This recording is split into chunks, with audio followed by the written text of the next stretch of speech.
Airport پہ گیا نا ابھی کراچی کے ایئرپورٹ پہ, بڑا دلچسپ واقعہ. فلائٹ لیٹ تھی, جب میرا سفر نہیں تھا آگے تو لیٹ ہو گئی. تو وہ ایئرپورٹ میں جو مینیجر ہے نا, جو پورا کراچی کے ایئرپورٹ ان کے ہاتھ میں, وہ مجھے لے گئے, انہوں نے مجھے دیکھ لیا, وہ مجھے لے گئے اپنے آفس میں بٹھایا, اور اے مفتی صاحب ہم تو آپ کے وردی میں باقاعدہ, اور آپ کے تو بیان صبح شام سنتے ہیں یار, چائے منگواؤ, اچھا ہو گیا فلائٹ مس ہو گئی, بڑی عقیدت کا اظہار.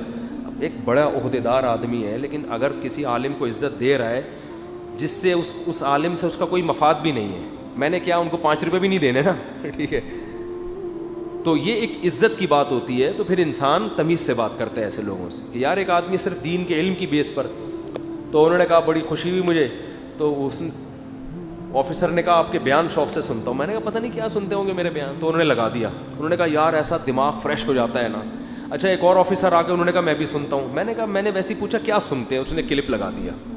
کلپ جو لگا ہے نا, تو مجھے فلائٹ لیٹ ہونے کو بھول گیا, میں جو ٹینشن تھی ختم. مجھے اتنی ہنسی اپنا بیان سن کے اتنا مزہ آیا, میں نے کہا یار ہٹو بچوں ہو گئے, فریش ہو گیا. وہ کیا لگایا انہوں نے کہا یہ کلپ سن رہا تھا میں. تو وہ کلپ یہ لگایا کہ ایک قاری صاحب, ان کا نام عبد الغفور تھا, وہ بیمار نہیں ہوتے تھے. یہ میں بیان کر رہا ہوں اس کلپ میں, اور میں ہی سن رہا ہوں, وہ مجھے سنا رہے ہیں. عبد الغفور تھا, وہ بیمار نہیں ہوتے تھے. بچوں نے کہا یار یہ تو چھٹی نہیں کرتے. ایک بچے کو شرارت سوجی, قبرستان میں قبر کے پیچھے چھپ کے بیٹھ گیا. وہ قاری صاحب کی عادت تھی, جب بھی گزرتے, عبد الغفور نام تھا ان کا, السلام علیکم یا اہل القبور کہتے تھے. ایک دن وہ گزرے, السلام علیکم یا اہل القبور. چھپے ہوئے بچے نے آواز ماری, وعلیکم السلام بھائی عبد الغفور.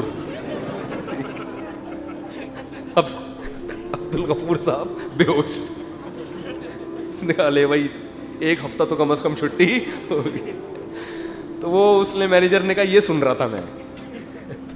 میں نے کہا مزہ تو اب سنتے ہیں, نصیحت کی باتیں بھی ہوتی ہیں, چٹکلے بھی ہوتے ہیں, تو سن رہے ہیں لوگ.